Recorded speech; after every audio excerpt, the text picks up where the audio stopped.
time for the Gore N More podcast. Gonna have a good time. Gonna have a good time. Yeah, we're gonna have a good time. We're going on now. A ball break, walking hand in hand in the moonlight. We'll be the sweet soul there. I swear we'll never part. We're going on now. A ball break, running in the sand, feeling alright. And what's up, everybody? Welcome to the weekly shit show that is Gore N More on Project Louder. As you know, I am you don't know. I am not the co-host with the co-most. TJ Bowser is not here today. The boss is taking a hiatus for a little bit, so we're going to let him relax. He's been going, 3 years now, strong now, Chad? Just about. Damn. I mean, Chad, myself, Bobby, we've all taken breaks. PJ has not, dude. He has done every fucking episode up till then. So I will be your interim host, Big Johnny D, the cuddly, fluffiest of the Gore N More group. And going by the fan episode, the most fuckable.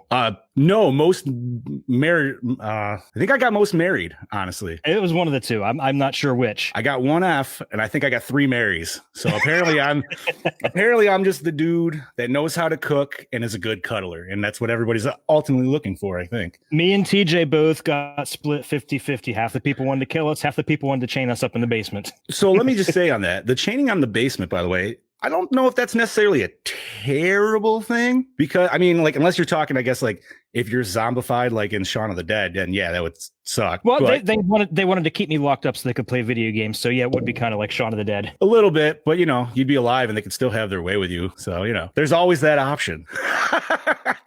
I'm not sure how I feel about that. Hey, man. I mean, I love video games, so it wouldn't really hurt my feelings. But no, man, as everybody's seen, we also do not have our amazing big boy co-host, Bobby Amone. He is... I would like to say the reason they are not here, they actually went to Las Vegas and eloped. Yo, I'd be a little upset because as a minister, I'd be kind of wanting to do that. You know what I mean? Like, that's a good point. That would be my first point. Listen, and honestly, I think I got 7 in the bag now, bro. I have been waiting for a costume wedding, man, because obviously that's way up my bag. You know what I mean? Like, so nobody's had like a theme wedding yet? No, dude. Man. I know, man. I am just like holding out for that, like one, like fuck yes, dude. Like. And I think the holdout is actually there's a couple in my Ghostbusters group that have been engaged for a while. So nice. I'm hoping that'll be the big one. And obviously that's just will be like straight up GB themed, which will still be amazing. But that would be so sweet. But moving on, we're gonna go, and I'm apologize to everybody now because I can't fucking do this like TJ, but we're going to move on to the slice of life. That's pretty Chad, how have you been, sir? I have been well. I have been busy at work. Actually, last week was the first week, and I don't know how long that I actually got to leave on time every day. No shit. Dude. Yeah. I feel like talking to you every week, man. That just does not happen to you ever. Well, the reason is we've had some uptick in COVID cases in our area, so the company's really cracking down, and they want to keep shift separation, so they don't want cross contamination between first and second shift, second and third shift. So we literally have to be out of the building by 3:30 now. So what's your in between time between shifts then? Like a half hour, I think. Is there a cleanup time? Like, is there? Yeah. We have to clean up several times at work anyway. Well, yeah, I mean, and I feel like that's kind of how everybody's has been, like, everybody's up, do like that. I drive fork trucks, dude. They want you to clean it at the beginning of the shift, end of the shift, and anytime anybody else jumps on it, which, understandable, whatever. But so you guys got to pretty much clean up shop. It gets to sit for 30 minutes and then the next shift rolls in. Pretty much, yeah. Yeah, but dude, you ain't pounding out them 16-hour days, bro. I know those were killing you, so. But we can be asked to work overtime if the situation demands it. And I know next week and the week after are going to be hell on us. So there might be some 16-hour days. I'm not going to say guaranteed, though. Let me ask you, man, do you see a common fluctuation in that job to where there's going to be the ups and downs per the month? Or... End of the month, every month. Yeah. The last week of the month. We can always count on that. I'm not going to say anything on that particular topic. However, working at a pizzeria back in my youth, yeah, that was about the same thing. First and end of every month, bro. just fucking out the ass. So yeah, like man. I was saying, and aside from that, not much has been going on. I this weekend I played the hell out of Last of Us Part 2. How was that? And I really enjoyed it. I don't care what everybody says, and I actually finished it last night. So, and I understand this might be a little bit more wake and bake topic, so I apologize. And sorry for everybody that missed wake and bake yesterday. That was my fault. I'll explain a little bit, but I say it was my fault, but whatever. But no, man, like, so let me ask you, dude, because everybody knows the big, like, why it kind of got shit on, right? Yeah. No, we don't, Joe. So you can fuck right up. Would you say it was not as bad, but would you say like as what everybody was talking about, was it really like as built up as everybody built it up to be, or no? Like, you mean in a negative light? No, I don't think so. I really enjoyed the storyline. It made a lot of sense in the setting, especially because of what happens in the beginning. And if you don't want spoiled, I won't spoil it. But it just starts this whole cycle of revenge going back and forth. That's fine. Yeah, and you play back and forth between two characters, and you're following their storyline, and you see it from one person's point of view, and you see it from the other person's point of view, and they both have valid reasons for doing what they're doing. I do love that shit, dude. Yeah, and you can't really pick a protagonist and an antagonist because you're kind of rooting for both of them throughout the storyline. No shit. Yeah, and it was really. Well, hold the fuck on, TJ. Let me see. Wait a minute. Let me change my light card a little bit. Maybe I don't know if that'll fucking do anything. Probably fucking not. You might mess with my lighting too. Here. There. Ooh, that's horrible. I guess my biggest question was, did it seem like it was pandering at all? Because I feel like that was the biggest negative that I heard. I don't believe so. It didn't really feel like it was pandering to me. So it wasn't the new like 2018 Black Christmas. I don't think 2019, whatever. I don't think so because you play as Ellie throughout the part of the game, right? And you play as another female character. But it doesn't really feel like pandering. It's not about girl power. It's nothing like that. It's not very anti-male. It's all about the cycle of violence and how one thing begets another thing begets another thing. It's a very important story, I feel. Okay. Then honestly, man, you sold me, dude. I might have to pick it up because honestly, I have not. I mean, I love the first one and I still have a few exclusives for PlayStation to go through, but other than that, I would say keep your eyes open for Black Friday deals because I got it on Prime Day for $40. So if you don't want to drop 60 on it, I would keep your eyes open and see if you can get it for like around when I got it. I mean, for $40, that's a pretty fair price for it. Nice, man. So anything else going on in the week besides some sweet gaming and shit, bud? Just enjoying this beautiful weather we've got going on. I don't know about the rest. I don't know about everybody else, but where I live about an hour north of Pittsburgh, Pennsylvania, and it's been like in the 70s, almost in the 80s a couple of days for almost like the past week, which is completely unheard of for this time. Yeah, it's beautiful. Dude, we've been having kids playing outside whenever they can. That I've been right there with you, man. Luckily, Central New York has been riding that train, and it has just been like we had that weird blip of fucking snow, and now it's all of a sudden like September again. You're like, oh, this is fucking awesome. Yeah, definitely. Nice, man. Yeah. Glad the kids are getting out and shit like that. Oh, yeah. And, they're just continuing on with school. What else has been going on? Not really a whole lot. I let the wife go have a day with her friend Crystal. So it was me and the kids. So, yeah. So me and the kids attempted to sit down and watch The Phantom Menace. And about halfway in, my son decided he was bored. So we shut it off. I can't really blame him. Phantom Menace isn't my favorite anyway. So we got to finish that. Yeah, I think he'll like it once he gets more into it, like the further in the story. Once you start appreciating all the backstory bullshit and everything. Yeah, and he liked Jar Jar Binks, and that didn't surprise me at all. Yo, man, what do you think about him being a Sith? And I'm not a Star Wars guy, but I've seen that. No, okay. No, he was a pawn. He's not a mastermind. He was just a pawn. Okay, so my favorite thing about Jar Jar Binks is nothing actually in the movie of Jar Jar Binks, but it's actually from the movie Fanboys, and it's when Seth Rogen's character fucking shows his big old tattoo. Have you seen this? Yes, I have. Okay, yeah. This is fucking Jar Jar Binks. He's gonna be the coolest character ever. Fuck yeah. Oh, so great. That was a great movie, by the way. I haven't seen that in a long time. Agreed. But enough about me. How about you, brother, man? Oh, man. So I can't take the line because I don't do podcast here and podcast there. Unfortunately, we were supposed to do Wake and Bake yesterday, but I had a family event thing come up. Nothing bad. It was just something came up and it just wasn't going to work into the time with Wake and Bake. So we are going to try to fit it in sometime this week. TJ and I are going to talk a little bit more about that, but was peace on Death Jar Jar. Yeah, see? Fucking bringing it all full circle. Other than that, let's see, did obviously normal work bullshit. I don't know how much I should talk about this, but we actually had our second union vote today for our contract. Ooh. So I'm not going to lie, man. Big Johnny D might have been on fucking strike it tomorrow. It could have been a lot. Yeah, dude.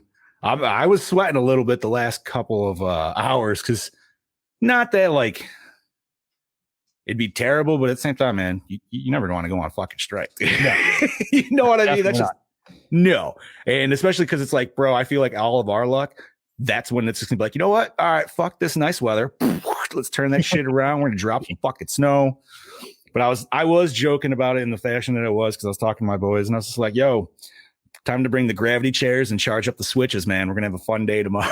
I'm gonna rock some Mario Kart. But nice. Thank God we're not going on strike. So I don't want to say anymore because, you know, I don't know what the policy is, but I think it's good to go. And I doubt anybody from work watches me on this anyway. So fuck that. Well, other than that, besides Joe, but you know, he's been my homie for about 20 fucking years now. So Friday, was it Friday? Yes, it was Friday. Friday, I was fucking around on the new PC. And like I said, dude, said before, I'm still new learning all this shit. Well, I found there's this, I have an instant stream fucking function on this. And I was like, oh, sweet. Let's check this shit out. And so, of course, I'm playing the new game that TJ and I have been rambling about for the last couple of weeks, Phasmophobia. And our beloved DBK, Brody, was on. So Brody and I streamed for about a good 2.5 fucking hours. Yeah, there he is. What's up, you fucking cunt? But yeah, so Brody and I streamed for about a good solid 2 hours, man, and it was fun as fuck. Nice. And then Quarter J, another co-host from Comics and Kaijus, Mr. Matthew joined us, and then we did for another 2.5 hours of fucking stream, dude. So like, and Brody bounced a little bit there, so then Matt and I carried it on to about like 3:30, and then we were both just like, we are done. But it was funny, man. Matt had to walk around the whole time, man. We were waiting for Matt. He got DoorDash or some bullshit like that, dude. And the asshole dropped it all the way across his apartment complex. Like, it just sent a picture of the thing. So Matt's like, I got to go on the thing and like search for my food. He's like, I'm leaving you guys on Discord so I don't feel like weird. I was like, all right, fuck it. So he took his phone with him, stayed on Discord to talk? Yeah, so he literally just hopped on Discord, his phone went. He did find his food, so, you know, congrats to him. Unfortunately, it was a little cold, but, you know, that'll happen.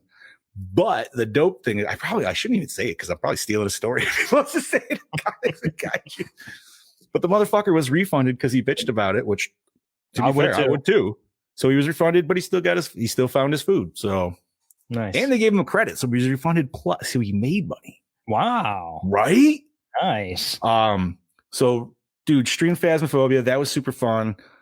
Started looking into more streaming shit, dude. Like, I've already had a Twitch account, but I've never fucking used it or anything like that. Mm-hmm. So, and Boss Man shouted out. So maybe possibly looking up into the future, you might see more streams actually come through Project Louder, and we'll go live on the page here and YouTube.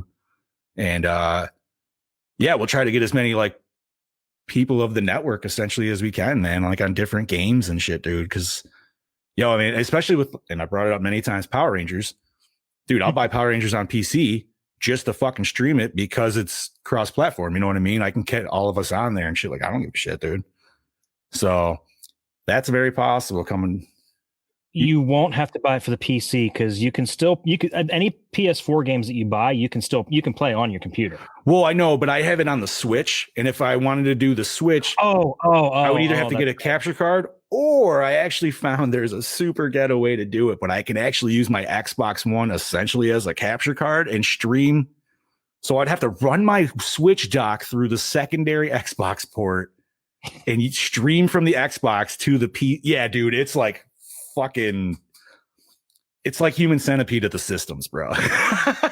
And you might drop signal doing it that way too. That and frame rate and I don't know, man. Yeah. So, but that's going to be, down the road.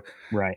Saturday, just enjoyed myself, hung out with the family. Sunday, our family event, we actually rented a movie theater because my wife's grandparents wanted to see my kid and all the cousins and stuff. So with COVID, nothing's really fucking open still. Like everything's open, but it's open weird, So like bowling alleys are open, but they're only open for leagues right now. So like you can't go open bowl or anything like that.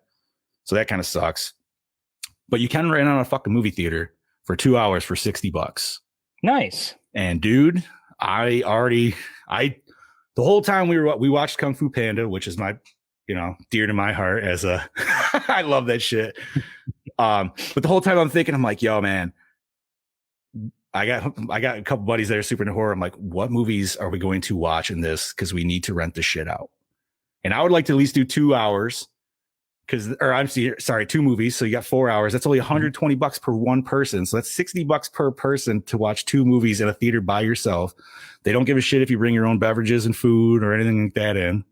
So I'm like, yo, dude, I'd hit up fucking like Little Shitters or something like that, dude, and bring some fucking pizza with me. Oh yeah.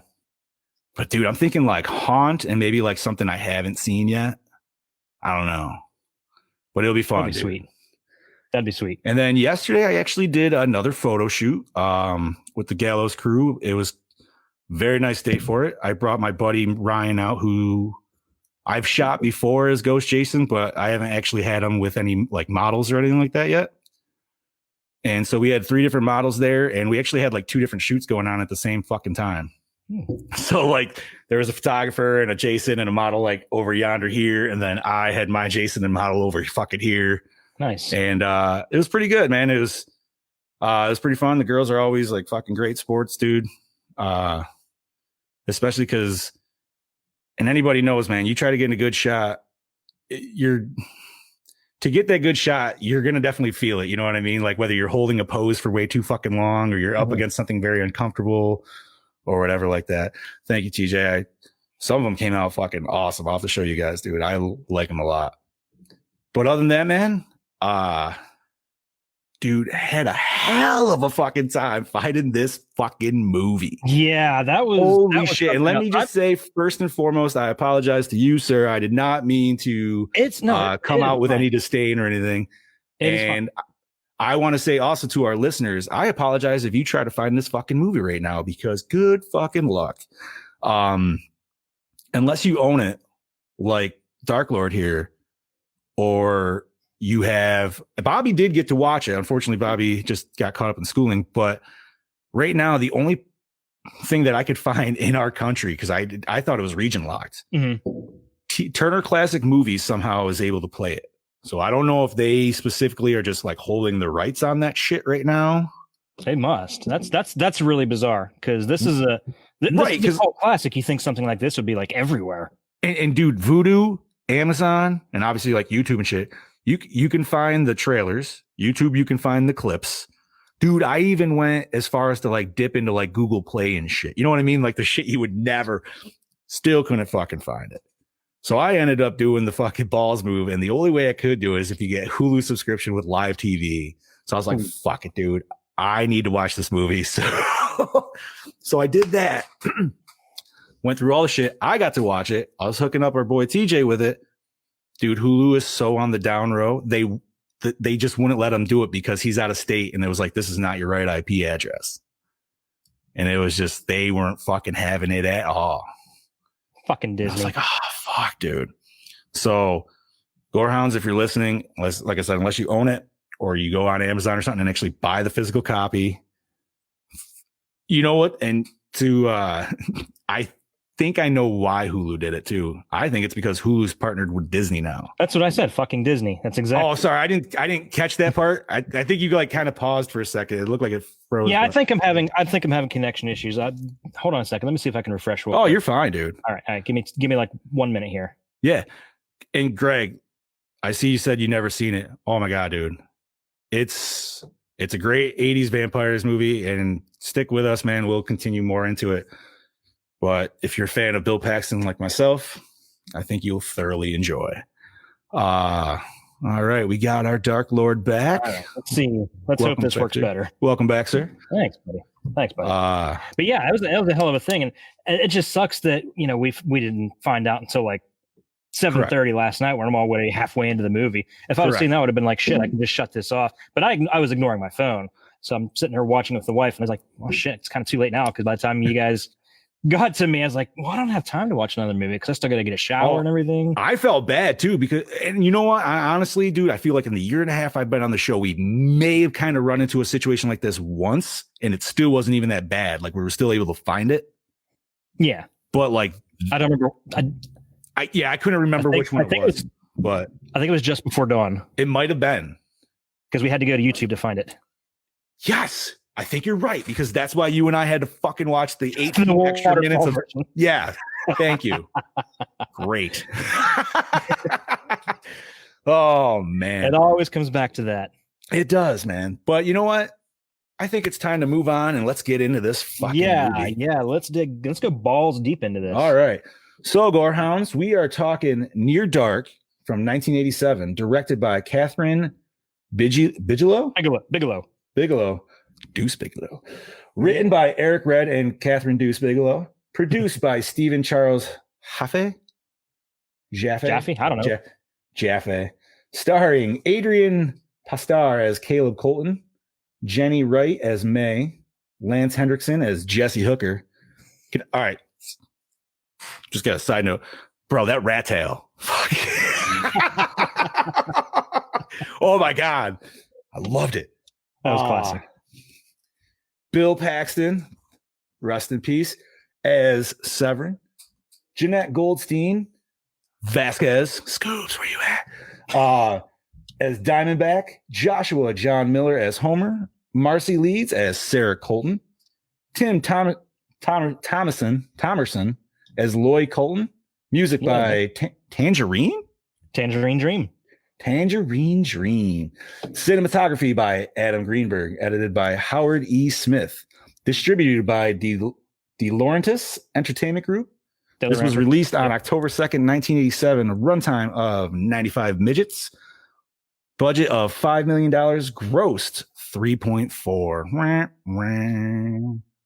There's a reason for that, and I'll go into it more in my show notes. But the reason it didn't do so well is because it didn't really get the publicity it needed. It didn't really get wide distribution because this was actually the last film that the De Laurentiis group put out. Really? They were on the verge of bankruptcy at the time. Oh, yeah. No shit. Yeah. I mean, they almost made it. They were almost. They were there. They were close. And this movie became a cult classic since then. So, it might have failed at the box office, but it succeeded in other areas. Oh, yeah, dude. I mean, it definitely has gained a cult following for sure. Yeah. But I would say it's probably about that time, sir. So what do you got? Yeah, I think let's roll that beautiful bean footage. This, by the way, TJ would like me to say, is the international. Yeah, sexy.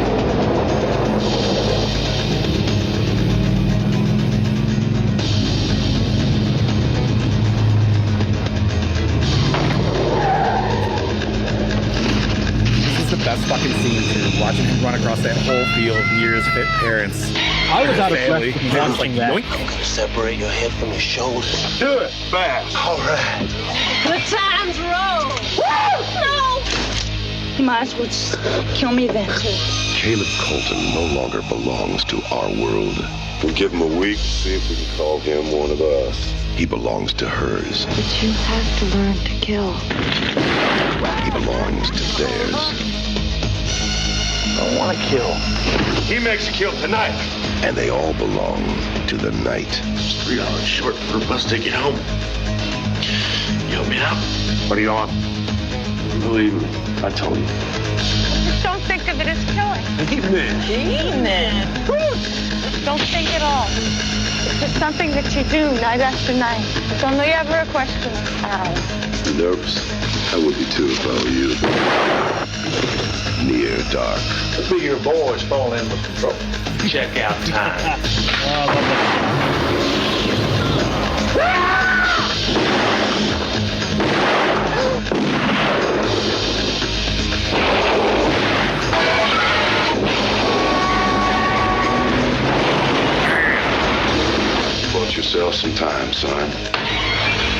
I'm so glad they showed the tail, dude.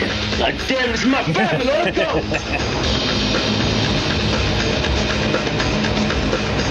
Near dark. Wait for daylight. Roger. The night has its price.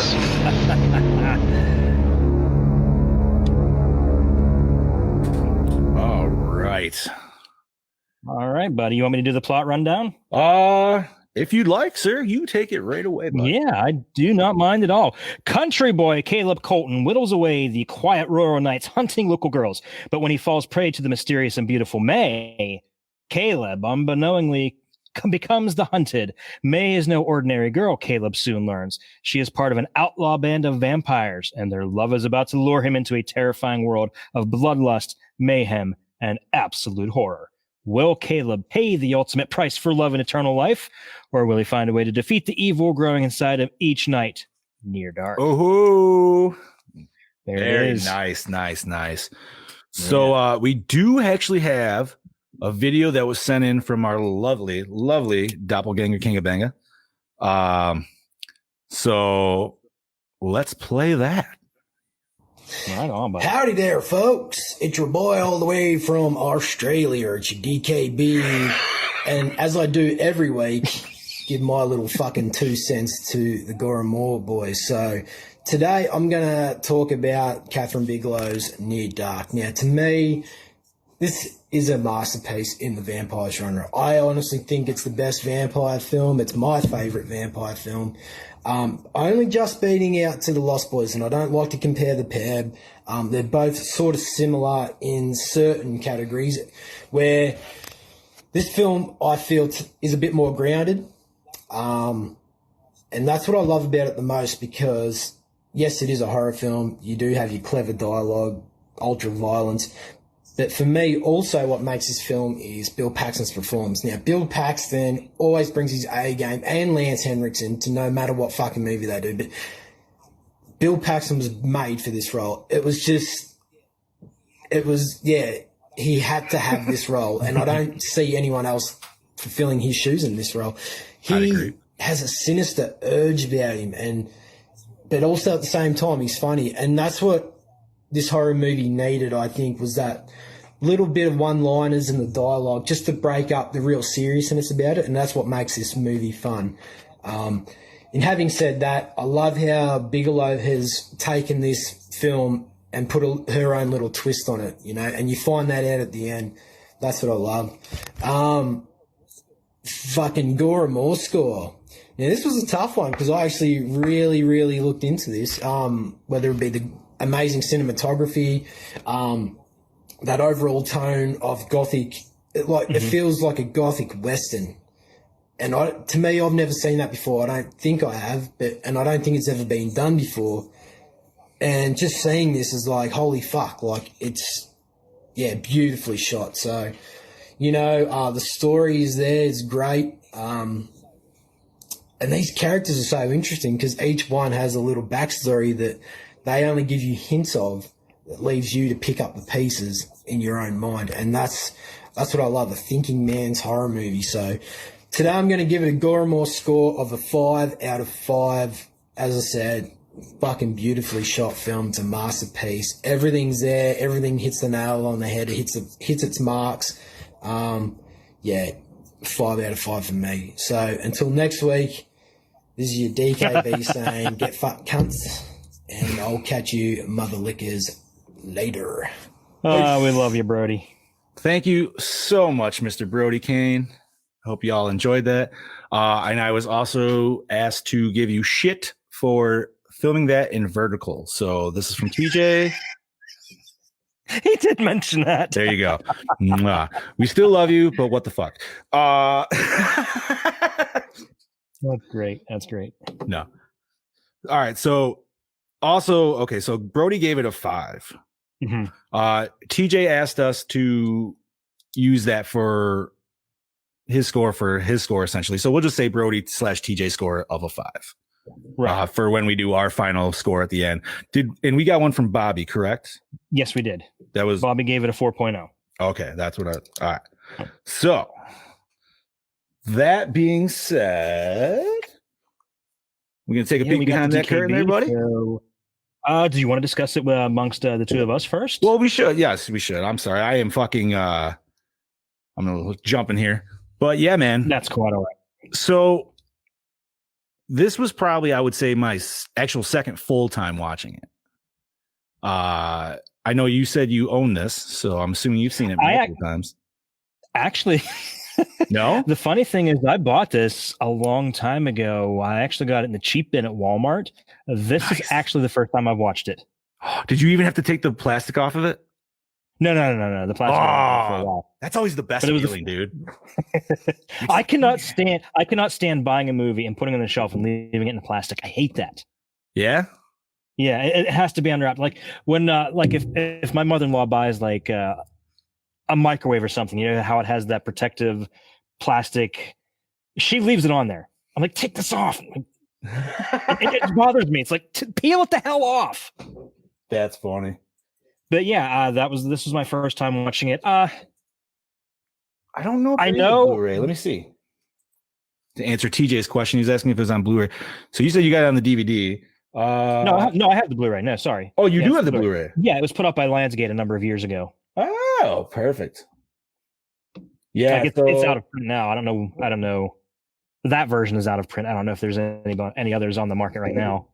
So right here, according to this one, actually, we just had one. Although I think it might be German though. So there was actually one released in May 22nd this year. Really? Yeah. Damn. But no, it looks like it's all German. Has English subtitles and shit, but shitty. Maybe they're planning some re-release of it or something. Like I said, dude, it's weird that it's for real. Cunts can't give us anything.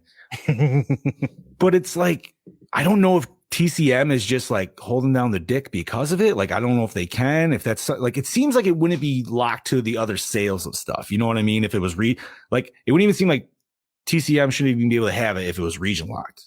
There might be some kind of rights dispute going on right now too, like with Friday the 13th. I mean, and we're just lucky we got that Scream Factory set for that. Right. Oh yeah, I know.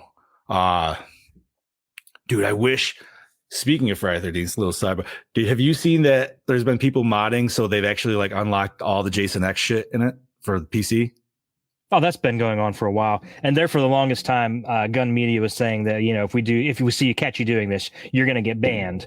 You'll get blocked. You'll be banned from the game. But I have yet to actually find anyone that was actually banned for using it. Okay, so if anybody listening is a fan, but you don't know for some reason, I'm sure you do, that they are killing dedicated servers for the game for all bases. So now it's only going to be like, yes, the game, that doesn't mean the game is dead. It just means that it's just private servers. There's nothing dedicated. And that means if the host leaves, your game's fucked. That means you're going to get a lot more cheating, a lot more potential modding. So it's going to be like it was, within the first year. So take all the glitches and then times that by 50. And that's what you're going to fucking get. It's going to suck. Like, I'll still try to fucking play. But here's my point is like, okay, if you're saying the game is dead, right? Like, why not just release the shit that's already in the code? Now, this was brought up by a buddy of mine, Peter, and he even said, he's like, why are they he asked the question, why are they releasing that game on PS5 if they just admitted they're killing the game? And I was like, dude, sales. Simple as that. Pretty much. Because they just brought it out on Switch with this past year. Yeah, right. And I almost got it again on Switch, but I was like, no, I already have it on Xbox and I don't play it enough as it is. So fuck it. But enough of that bullshit. Right. But yeah, like I was saying, this is my first time watching it. And I know the camp is divided. Lost Boys came out just a few months prior to this. It came out in July of 87, I think. I believe so. Yes. And this came out in October. So there's just a few months separating them. I know it's almost exactly 50-50 of which one says is the better movie. I personally think Lost Boys is a better movie by far. I think Lost Boys has a little bit more substance to it, maybe. I'm not trying to shit on this movie by any means. I actually really do enjoy this movie. Yeah. I like it. I just feel there's constantly more going on in Lost Boys than there was with this. Yeah. Yeah, I agree. And I mean, that's not to say I wouldn't. Brody is 100% right. They were trying to make a Western when they made this. Oh yeah, but the Western's kind of dead, so they just made it and adapted it into a vampire movie. Which, I mean, that's kind of like almost a good aesthetic through vampire movies, because Dusk Till Dawn, I would say that's kind of Western-esque. Vampires, that's obviously Western. Yeah, exactly, TJ. You know what? He's reading our minds. I'm a little upset actually, because I just watched it on Prime the other day, and I was like, I'm gonna go watch it again. And they already took it off. Like, it's on Prime, you can rent it, but they took it off like just, Prime, like watchability. I'm like, oh, fuck you, dude. That was literally like 3 days ago. I would say check other places, because usually when it leaves Prime, it'll go to like Shudder, Hulu, something. Right. I mean, dude, I should just get the Blu-ray, honestly. It's a great fucking movie. But no, so this movie, man, like I thoroughly enjoyed it. Like I said, this was my second full watch. And I think like the first time I didn't even watch it all the way through. I really enjoy it. It's an awesome vampire story. Like, you don't have to go fucking. We're already established vampire lore. Just kind of like, I don't want to sit here and compare it to Lost Boys. You know what I mean? Because that's not. But unfortunately, it's going to happen. And this film, there's almost no vampire lore, so to speak. I mean, the only thing that's sure is that they have a weakness to sunlight. Right. And that they drink blood, like literally, like it's just. Well, we know they can heal super fast, right? And they have some super strength, like they, they had the normal vampire characteristics, but they didn't exploit any of the weaknesses that we know from the basic. Like there was nothing about crosses or holy water or silver or anything like that. This was just like, yo, shotgun. In fact, did you notice that Jesse had a cross on his pistol hilt, on the handle of his pistol? So did he? I did not. Yes, he did. That's awesome. No, I mean, I like this because you could almost, you need the vampirism in it, but you could almost take out the vampirism in it, and it would still be just an awesome like kidnapping story. Or like the first half of From Dusk Till Dawn, almost. Oh yeah, dude, I have one buddy, funny story on that movie. I had one buddy that had no idea that was a vampire movie, right? We never told him nothing. Now, I personally love when it gets to the vampire part, right? But he's just fucking eating this up, dude. Big bowl of cereal. Like, he's just loving this, like, brother fucking, like, you know what I mean? Like, this sweet on the run movie.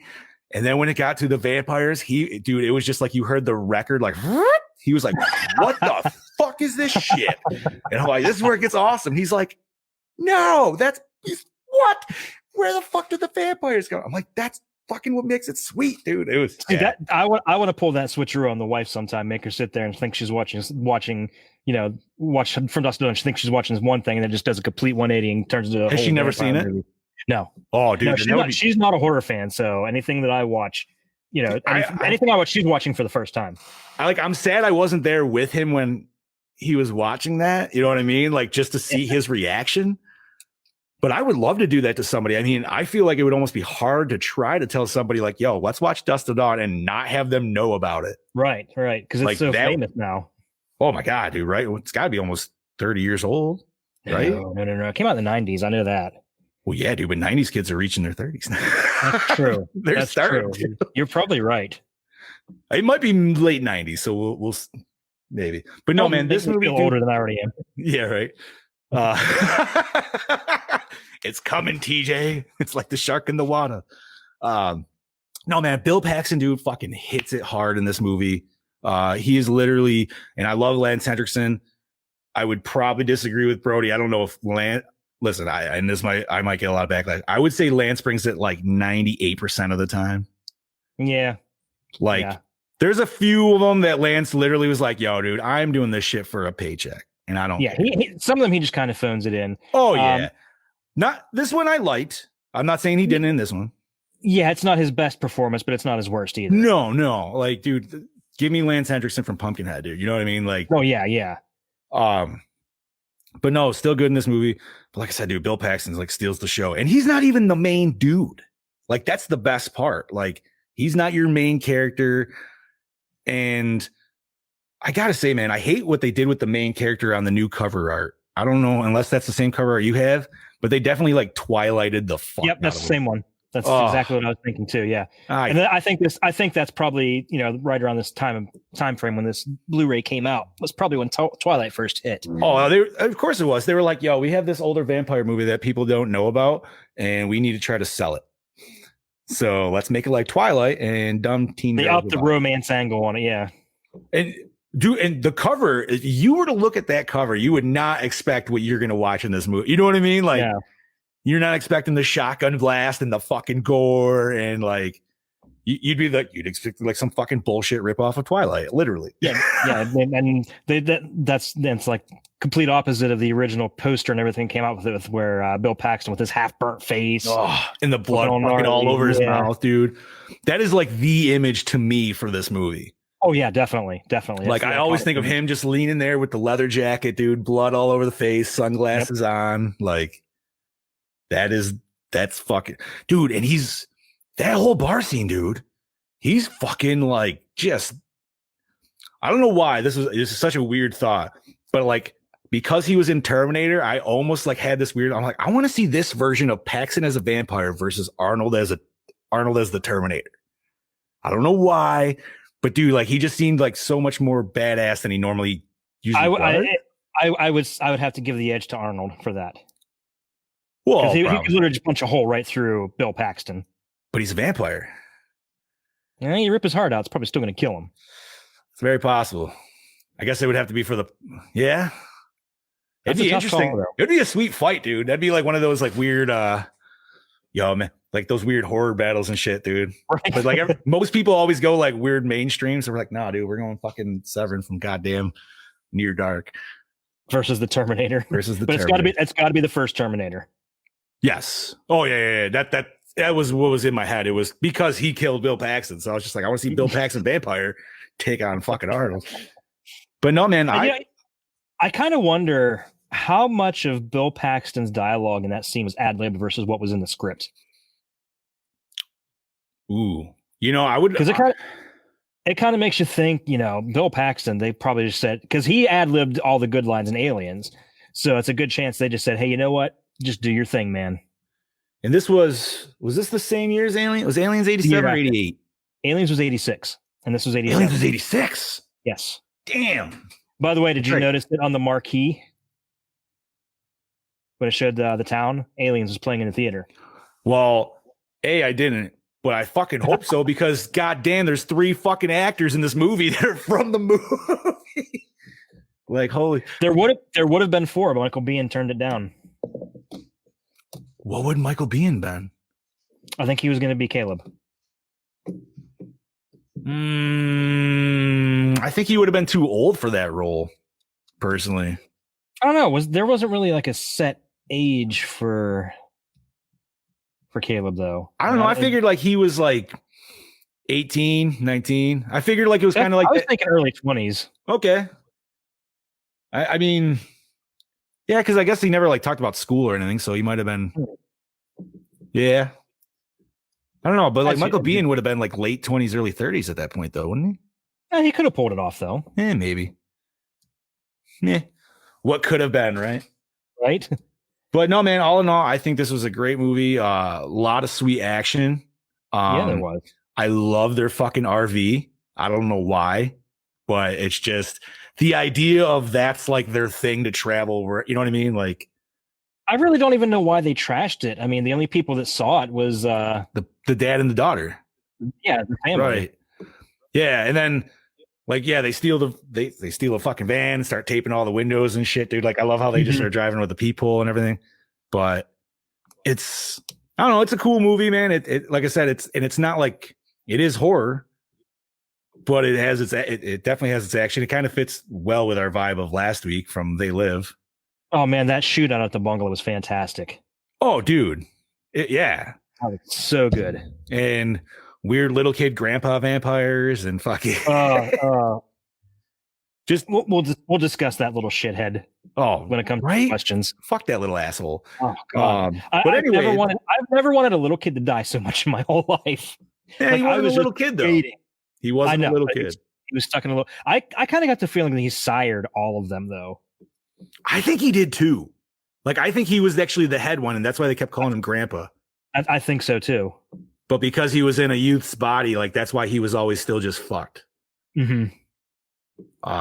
So other than that, man, I mean, I'd say we both really enjoyed it. So should we take a peek behind that curtain? Yeah, let's do this. Okay, so future husband James Cameron suggested to Bigelow that she uses the ready-made ensemble cast from his recent hit Aliens, and thus Lance Henriksen, Bill Paxton, and Jeanette Goldstein all appear in Bigelow's film. Michael Biehn had also appeared in Aliens and was considered but declined to participate. Okay. Unusual for a vampire movie, the word vampire is never mentioned. It's not. Mm-mm. You're right, because they always talk about they're sick or like, no shit. Yeah. During filming, the cast and crew had to deal with a train that would stop at the same intersection every night. One night, Bill Paxton, in full makeup with half of his face missing, saw one of the train workers leave the diesel engine and went up to him saying, "Hey man, there's been an accident, and if you think I'm bad, wait till you see the other guy." Nice. Man, we really lost a gem of a person right there when he died. I know. That dude was one of a kind. So anyway, the writer and director both were intent on making a Western, but realized the interest in the Western genre at the time was almost non-existent, so it was recommended they mix genres. Since the horror genre was in vogue at the time, the two decided to make a horror Western. Nice. We talked about. While shooting in the desert, Lance Henriksen relieved the boredom between takes by hopping in his car and taking short drives through the desert, still in costume and often staying in character. According to Henriksen and Bill Paxton, the two were stopped by a policeman who became so unnerved, questioning Jesse about his speeding that the officer became visibly uncomfortable, stepping back and placing his hand on his firearm. Ooh. The obviously flustered officer decided to send them on their way rather than write them a ticket. No shit. Dude, that could have got ugly real quick. Right? Like talking about fucking poking the bear. This film marked Catherine Bigelow's first solo directorial effort, and the film's producer told her that if she couldn't handle or didn't know what she was doing while filming, after 5 days, she'd be replaced. She obviously kept the job. Right? I want to say that is definitely not something you can get away with in today's environment. Oh God, no, dude. Cancel culture is way too strong for that shit, dude. Yeah, according to Bill Paxton, the driver that gives him the finger when he's hitchhiking is played by none other than James Cameron. Visiting the set that day. I only wish that was in the cast credits of just middle finger guy. Middle finger guy. kind of like They Live, where like two people had names and the rest was like this guy, that girl. Right. Like naked girl at the end. According to Lance Henriksen, he prepared for his role of Jesse by coming up with a background for his character and acting it out. The origin story he came up with was that Jesse was in the Confederate Navy when he became a vampire. Henriksen painted his hair black with tar, since that was an actual thing seamen did in the 1800s. He then added broken fake nails to make his fingers look like the extensions of his finger bones and went to town at night like that while in character. He managed to scare a waitress in Denny's and a hitchhiker twice his size that he'd picked up on the side of the road one night. The hitchhiker quickly asked to leave the car as soon as they drove up to the first inhabited area. So Henriksen, without revealing that he was just an actor messing with the guy, gave the man all $80 he had on him for being a good sport. Henriksen always jokingly adds that he was lucky, since the hitchhiker could have easily overpowered him in a fight and made him cry like a baby. The fact that he actually picked up a hitchhiker that big and potentially scary already to him. And you know what I mean? The fact that he stayed in character the entire time. I mean, what better way to test your acting ability, I guess? You know what I mean? Yeah. Like, absolutely.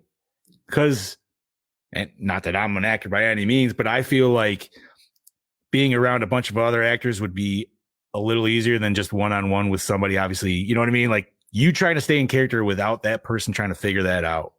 Right. That, not to mention, like, and granted, probably was at night, but you're talking 87, dude. Like, I feel like Lance Henriksen would still kind of be a little noticeable at this point.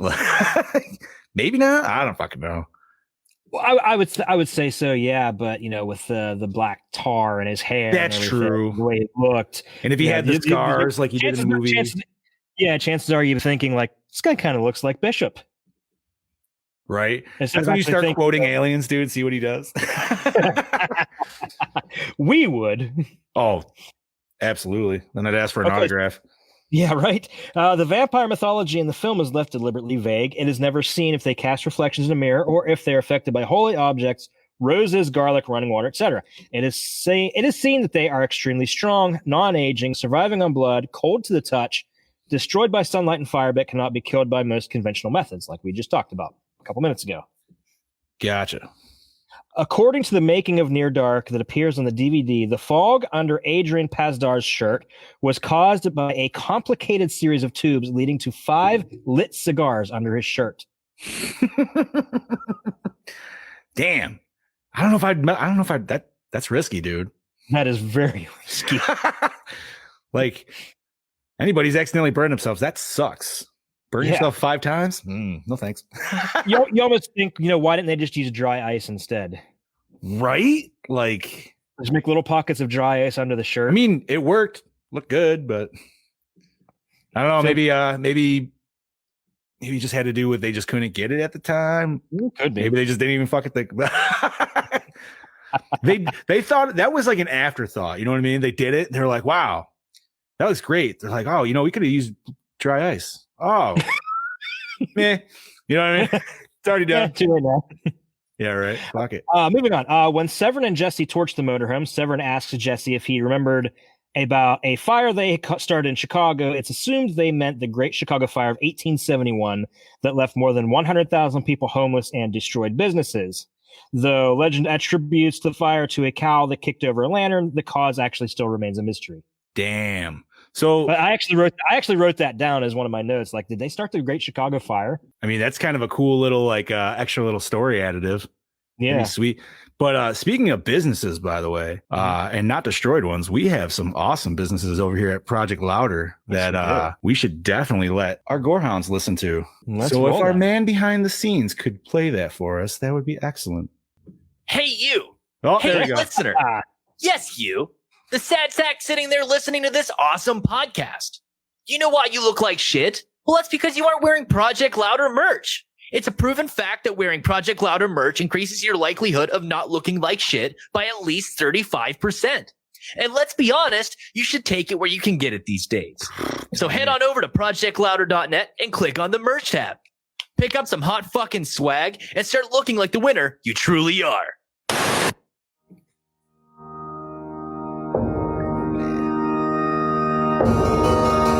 Hello there, creepy ghouls.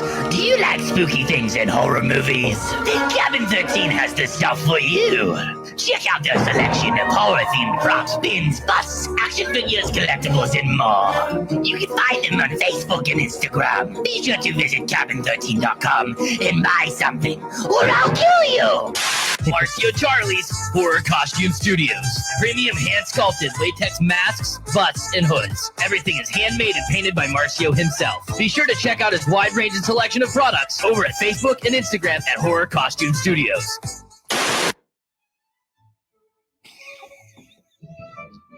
Oh, hello. Do you know about Project Louder? Well, let me tell you.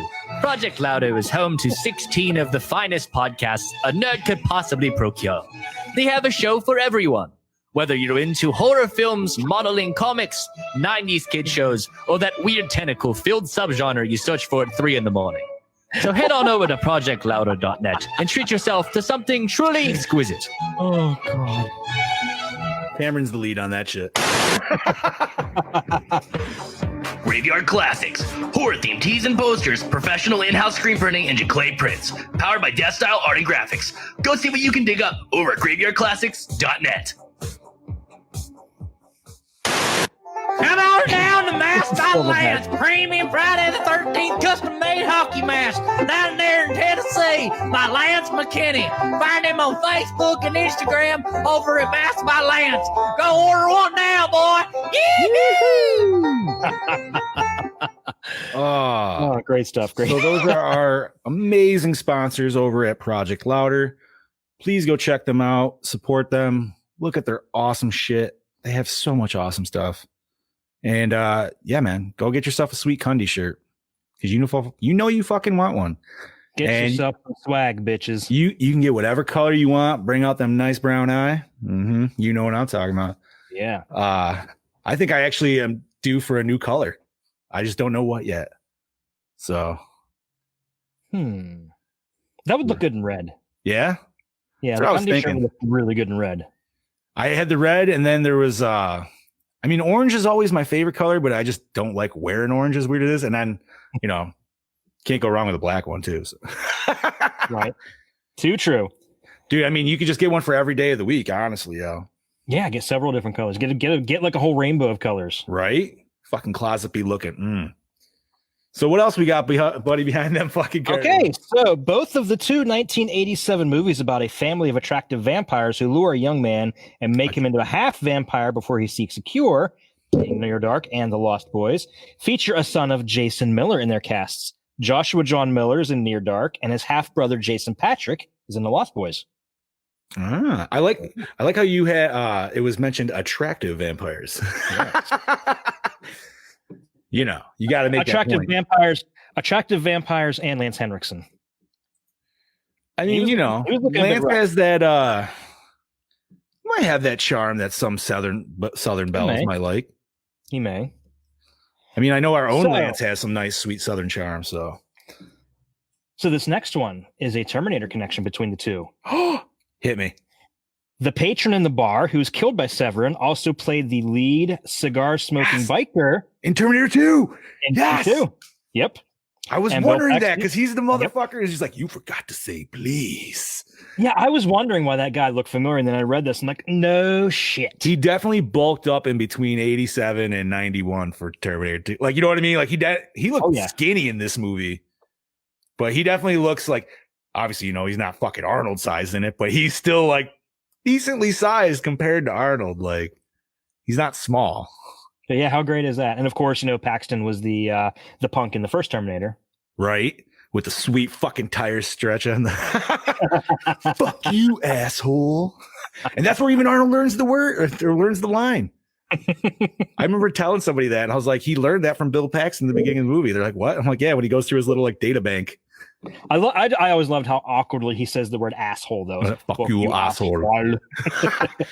I mean, pretty much like if you had, those like text to talk converters where like I want an Arnold version of that. You know what I mean? Like that would be sweet. I would pay money. I would pay for that. Yeah, that would be great. That's like years ago, and they had like Darth Vader doing the GPS shit. GPS, yeah. Yep. Fuck yes, dude.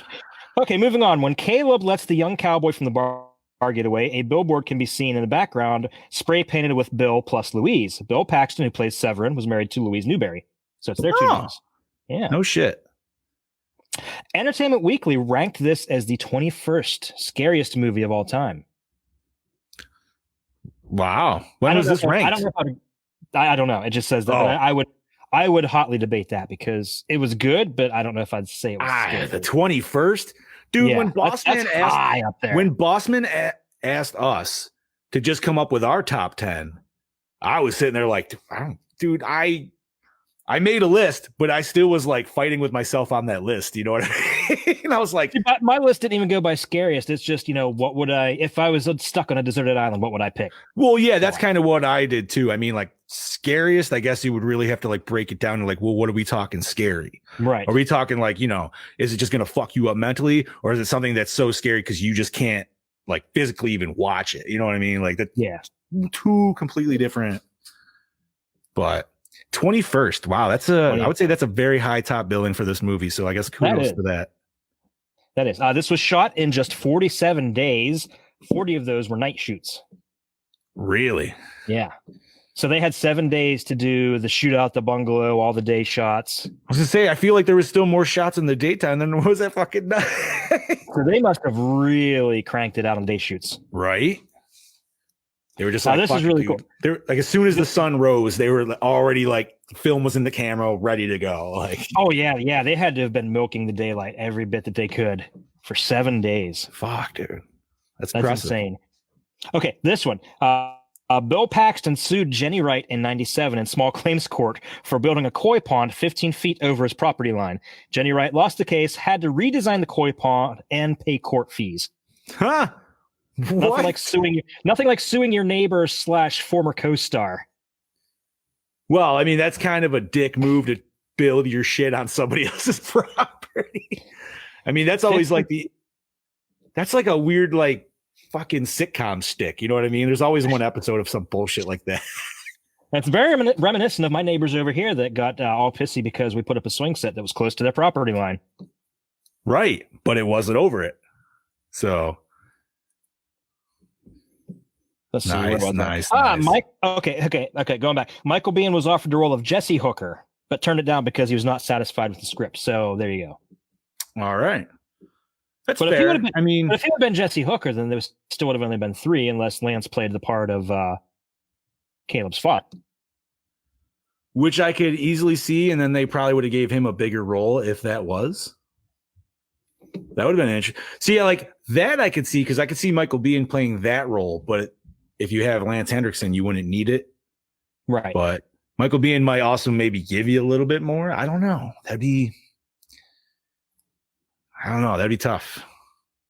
I just don't think I could see Michael Biehn in that role, but I could be wrong. No, because I mean, dude, I think him in like he's just the hero role, like usually. Terminator, Aliens, even I mean, dude, I love him when they brought him back in fucking Planet Terror, dude, because I was like, oh my god, I haven't seen him in a movie in fucking for ages. No, that's one I haven't seen in a long time. Planet Terror, such a good one. Yeah, dude. Such a good movie. Just that whole grindhouse with the trailers Nazi and everything. Was it Nazi werewolf women in cages? No, it was what? Werewolf Women of the SS. Yes, Werewolf Woman. Yeah, and that was actually a Rob Zombie song. But there was another. Well, that's actually where we got the Machete fake trailer, and then which actually led to our actual Machete movies. I'm really disappointed we didn't get the Werewolf Woman movie just because I really wanted Nicolas Cage's Fu Manchu. Dude, that would have been. You know what, man? Who says we're not going to get it with the way Nicolas Cage has been going fucking rampant with crazy horror movies? Oh my god, this is if you're a Nicolas Cage fan, this is like the golden age of Cage now. I still, and I am a terrible person, and I know I still need to watch Mandy because I heard it was literally his coming back to like. Yeah, I haven't seen it yet either. I've heard good and bad about it, so I'm kind of iffy on it. The only bad I heard is that it's just really weird, and I'm like, I'm okay with that. I like really weird, so yeah, you want a Nicolas Cage movie to be weird anyway. Yeah, I mean, Nicolas Cage is a weird fucking dude, so let's fucking roll with it, dude. You know what? Give me Nicolas Cage as Superman now. That close. Give me him as Superman now. Fuck it. I don't give a shit. I would watch the hell out of that. But it's got to be the Tim Burton one too. Yeah. Shitty costume and everything. I would love to hear TJ's take on this because he is a huge DC fanboy. So he might be just like raging right now. Like, no. I think I can hear his teeth grinding. But listen, dude, I love Batfleck and I am definitely excited for the new one. But, you know, if we get fuck it, dude, like, why not? Like, if we're going to go with a whole Flashpoint thing, just give me Nick Cage's fucking Superman. Anyway. Yeah. Right. Fuck it, dude. Just give me 5 minutes of Nicolas Cage Superman and Flashpoint. That's all I'm asking for. Let Tim Burton direct those 5 minutes. I would watch the hell out of that. Right? Multiple viewings. Multiple. Okay, so last thing. According to Catherine Bigelow, one ending considered was for Caleb's younger sister, Sarah, to follow him in May into the sunlight, only for her hand.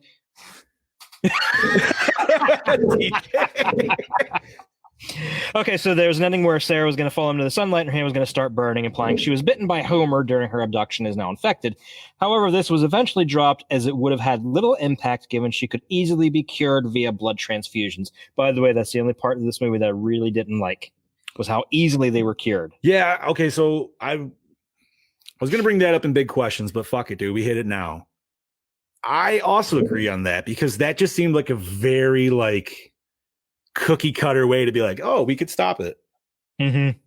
Like, I guess I'll give it the idea that it's an original idea, but I'm just like, I kept discussing it with my wife watching. I'm like, why would that cure their vampirism? Yeah, it doesn't make any sense. She's like, well, because it gets rid of the bad blood. I'm like, But is it the bad blood that makes you the vampire? Like, I'm like, is that how that works at that point? Like, I guess I don't. And if it got rid of the bad vampire blood, wouldn't you have to do a 100% blood transfusion? Like, well, I'm wondering if that's what they. I'm wondering if that's what they did. Well, see, that's what I was confused. I was like, did he do a full body transfuse, or did he just like? He couldn't have, because he would have been dead. Right. It was just like his dad gave him like a packet. Yeah, he gave him a pint. That's probably about it. So really, all you just need is like some of your dad's blood. And apparently, his dad has magical blood because it cured May at the end too. That right, and or it was his blood, but either way, yeah. I mean, they must have just happened to luck out that he was like O negative, and he was just like a universal donor or some bullshit, dude. You know, like what the fuck, dude. But no, man, it was just, I don't know. It is what it is. Like, you know, it gives you the happy ending, I guess. So, but it did seem a little like, eh. The boss says we're over processing right now. I know, that's fine. It's just a movie. Still a good movie. Yeah. Doesn't take anything away from that. So let me add to that factor. Any more notes, buddy? No, that is it. So that is it. To your big questions. Yeah. So yeah, those are some good notes. So big questions. So I got a couple. Now and this might be an overprocessing thing, so I apologize in advance. But like, let's say like different vampire movies and things like that. Like usually when people are bit, it seems to always take a good amount of time. Dude, this movie was like 20 fucking minutes, dude. Yeah, instantaneous. Yep, I caught on that too, and I was like, he kind of turned really quickly. But it wasn't a full turn though. Like his turn still took a long time. Mm-hmm. But it was like any change, like any of the changes were almost instantaneous because it was like it was already getting sun up when he's left his truck in the road, and by the time he got home, you know, the sun was already up and he's burning like a motherfucker. But it's just like, holy shit, dude, he's already burning. Like that's crazy that it affects him that fast. Okay, let me flip this and give you a question. And I want to say I don't recall seeing it, but did it ever actually show the vampires with fangs? It never showed really like.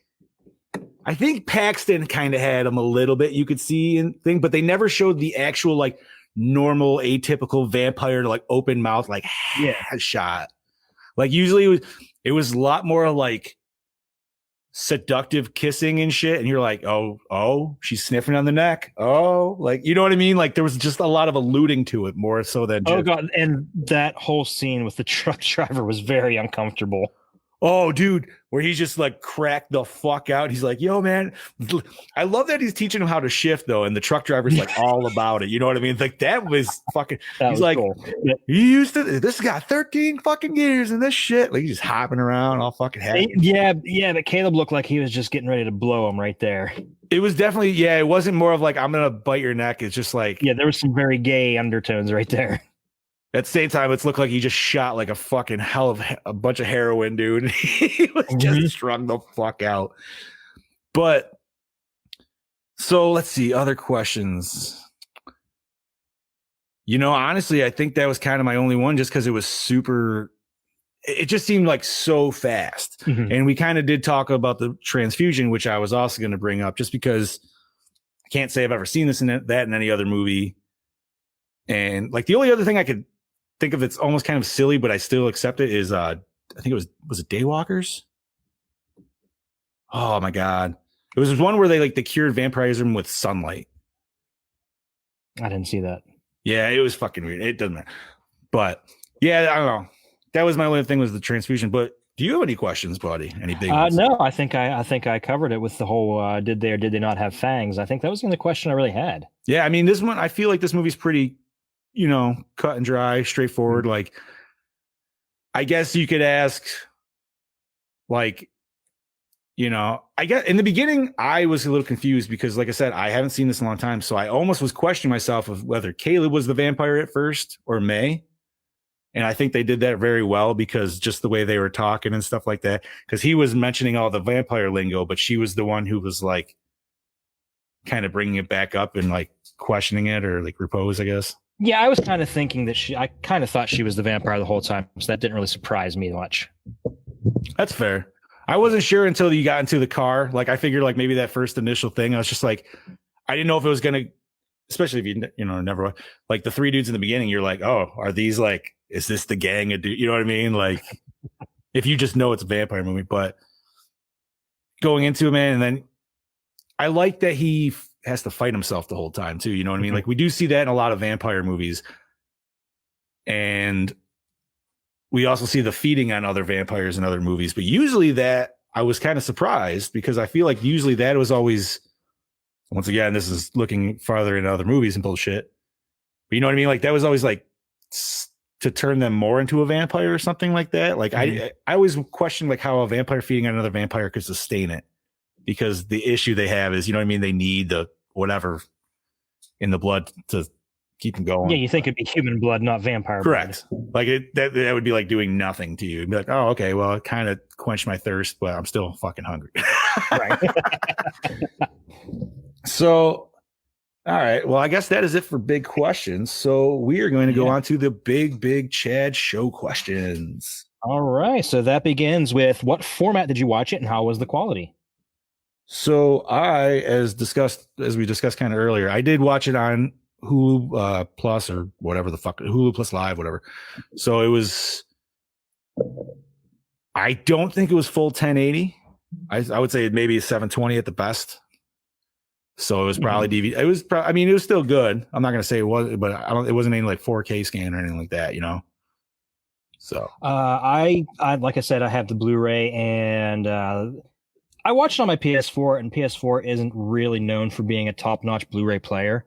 Everybody says like even the PS3 was a better Blu-ray player. So really, you know, some of the So some of the darker scenes, you know, it was a little splotchy, but you know, that's just a part of the PS4 encoding process. Let me ask you, was it extremely dark in the very first scene where they pull him into the RV and Bill Paxton's talking to him over his face? Yeah, I noticed that too. Because like in the trailer when we saw it, I felt like I could see Paxton's face lit up way more than I did in the actual movie. Mm-hmm. But I think you froze up. Oh, okay, we're good. By the way, a big shout out to our YouTube viewers out there that are listening in and watching along. So hello to all YouTube watchers. All 5 of you. Hell yeah. Actually, I have no idea how many are watching it. We appreciate everybody that watches, so don't take any negative feedback from that. No, everybody, anybody, and thank you for watching. Thank you for sharing. Thank you for chiming in every goddamn week with us. We love you guys. But moving on. Girls. Yeah, that brings us to douche of the movie. Douche of the movie. I mean, I hate to say it, but I feel like Bill Paxton's probably the biggest douche in it. I was thinking that, but I'm giving it to Homer. I'm giving it to I was gonna say that little fuck. I forgot Grandpa for a second. So you know what? I might have that little fuck. I would have to. Yeah, I'm gonna change my vote.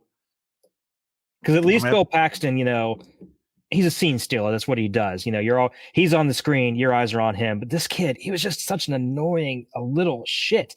I couldn't stand him. I couldn't wait for him to die. He kind of gave me very strong like Andy Milonakis vibes, dude. What's up, Mr. Farrow? What's up, Greg? And speaking of that, and we did talk about that earlier, but let's go back with Grandpa. Mm-hmm. So did we agree that we think he's like the whole matriarch of this vampire? I kind of got that impression. We know he turned May. She flat out said that. And I feel like there was I wish I remembered the line, but I think there was something almost alluding to where I feel like he turned Lance too, or Hendrickson. You know what I mean? Like, I'm guessing.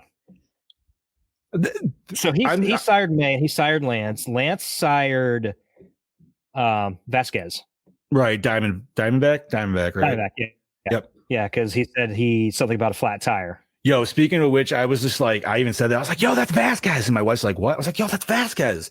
She's like, what are you talking about? I'm like, that's Vasquez from Aliens. I'm like, remember them like the hard, badass Mexican chick? And she's like, what? I was like, yeah, they brown faced her for Aliens. The non-Mexican Mexican. Fucking right. Hey man, Scoop said it was all good. So hey, we've got his approval. That's all we need. Right. Like he's our Mexican confidant. So and he claims Shia LaBeouf now too. Dude, I do need to see, what is that? The Lawman? I don't remember. What the fuck? Tax collector. I do want to see that. But yes, I think Shia LaBeouf did go Latinx. So yeah, okay. So grandpa kid for the douche. Yeah, definitely. Well, now we're on favorite. Now we're on favorite kill, which is a tough call because there were some good ones. Favorite kill. Because there were some good kills in the bar scene. There were some good kills in the shootout. And there were some good kills on the vampires at the end of the movie. There's just so many. No, dude. So many to pick from. It's Why hard because I think I got to go with and it was even in the trailer, the shotgun blast through the cop through the front door at the bungalow. Dude, that was pretty fucking gnarly. That was awesome. See, I'm conflicting myself because like I want to say stuff in the bar, but I almost kind of want to give the bar to like, best scene. So I'm the whole you know what? I'm gonna go with most to the throat. Maybe it wasn't best kill, but it was most satisfying kill. And I'm gonna go with when the kid blew up when he was chasing. That was very satisfying. Yeah. And I love that he went like on that suicidal run too. Like, you know what I mean? Like he was just so desperate to try to get her that he didn't even give a fuck. And that was like with Lance Henriksen and Vasquez at the end too, where they knew they were toast, but they were just trying to run them the fuck over anyway. Right. I know, dude. Just the last fucking suicide mission. Literally flaming blaze of glory. And I love that, like, to protect themselves from the sunlight, all they had were like goggles with nose pieces, but like nothing else to protect the whole fucking face. Like, that was yeah. I mean, maybe they had sunscreen on. Who knows? I mean, at least it took them a while to die in the sunlight, I guess. So, dude. I mean, I love it, especially when they're in the bungalow area and what's his name looks behind the curtain. He's just like, fuck sunlight, dude. And he's just like, sunlight. First of all, I'm pretty sure they already knew it was sunup, so I don't know why he did that. Yeah, that you can clearly see it coming in through the curtains. Right. But yeah, right. You can see it like peeking. So like the fact that whatever.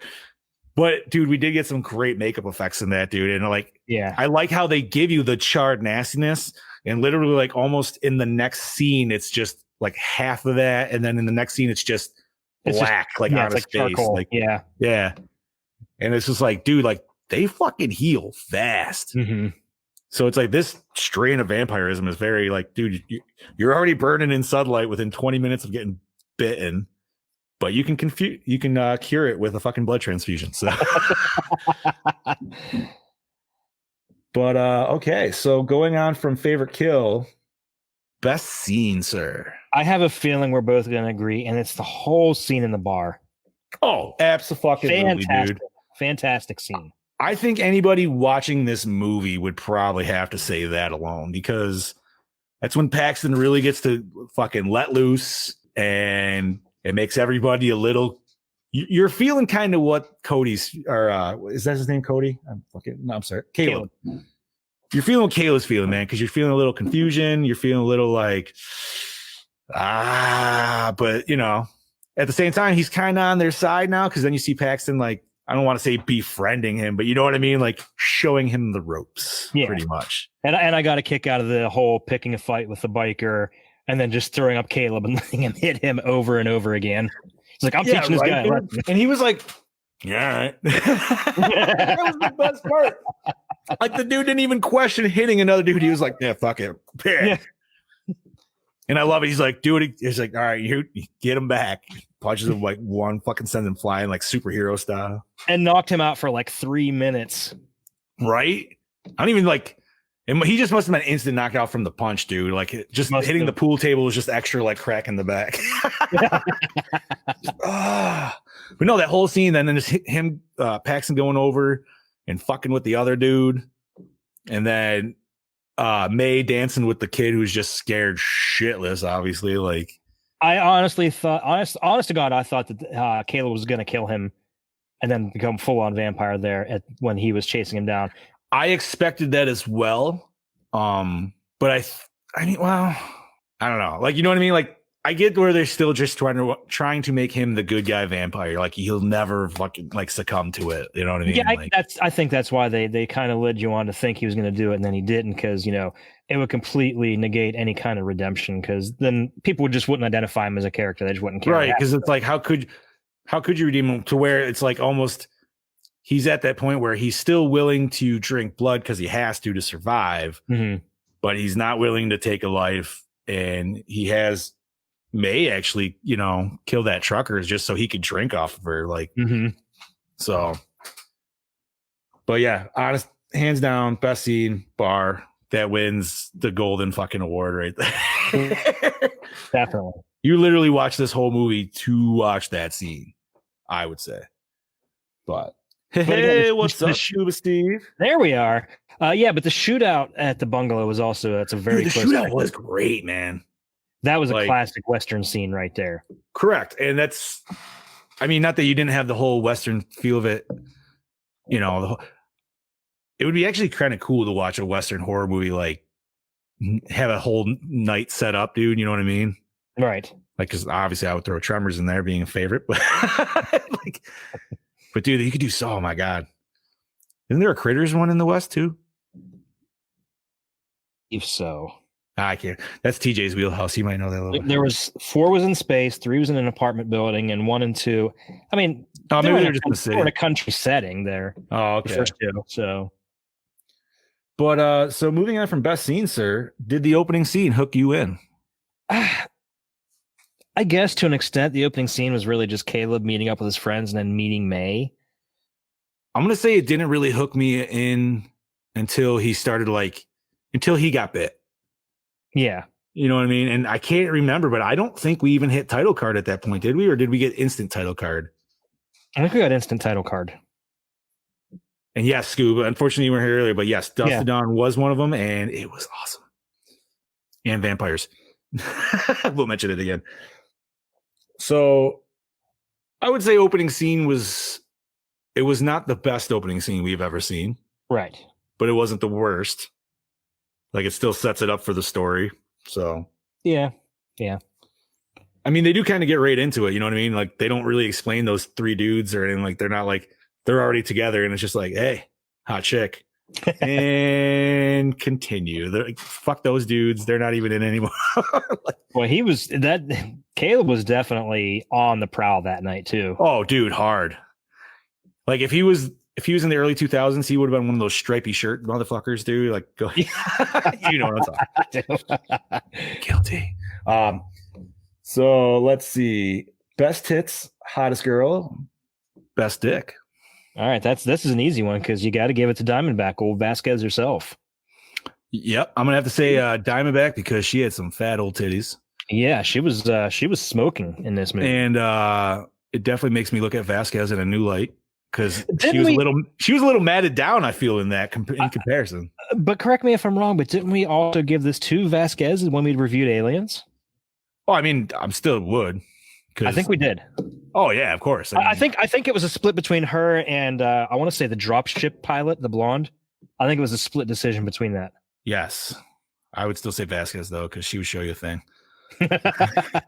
You might be dead after the fact, but it was worth it. You die with a smile. So yeah, I'm gonna have to say Diamondback for sure, and I'm gonna have to give it to our man Bill Paxton, dude. You know what I mean? You gotta. He's charisma for days. He's a handsome man, and you gotta love the bad boys, right? I mean, he looks great in a leather jacket. So, fuck it. All righty. So, did the score set the mood, sir? It did. But it kind of had a little. It did have the Western tones to it, so I feel like it definitely helped the setting better. I wouldn't say it's memorable by any means, but there is another good vampire movie with a great Western soundtrack. What would that be? Would that be Vampires? Oh yeah, I actually used to have that soundtrack. I don't know what happened. That shit has got twang for days, dude. Yeah, it does. Yeah, it does. But yeah, this one, it wasn't terrible. I honestly can't really remember it that well, but it did. That's what I'm saying. It's not very memorable, but it still fit. Like, yeah, it did what it needed to do, pretty much. Yeah, definitely. All right, agree. I would say we're agreeing there. Best song. Honestly, I'm drawing a blank on this. I can't remember any songs in this. So when they walked into the bar, there was an 80s song playing, but I can't remember what it was. Oh, you know what? I think you're right. I cannot remember. Anybody help us out? Any Gorehounds out there remember the name of the song? YouTube that shit real quick. Look at the seed. It's a fairly common 80s song. I know. Too. I feel like it's like as soon as you would hit it, like hear it, you'd be like, oh, yep. So we'll skip that one for now, unless Gorehound gets back to us. But favorite character, sir? Oh, that's a toughie. I feel like it's kind of an obvious one, so I don't want to pick that. You know what I mean? Because we've talked about it enough. But at the same time, like, I feel like everybody did good in their role specifically. But you got to give it to Severin just because of Bill Paxton. Right.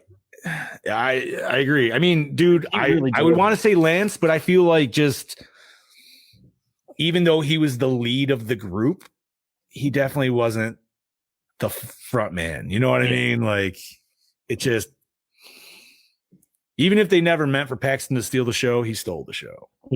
And honestly, it's kind of hard to think of any movie he's in where he didn't steal the show. Even going to Weird Science, Aliens. Predator 2. I loved him in Predator 2, man. He was fucking great. Because, like, dude, he's that kind of like, you think he's a douchebag up until his redeeming moment on the subway, and you're just like, oh, fuck, dude. And he's dead. Yep, fuck.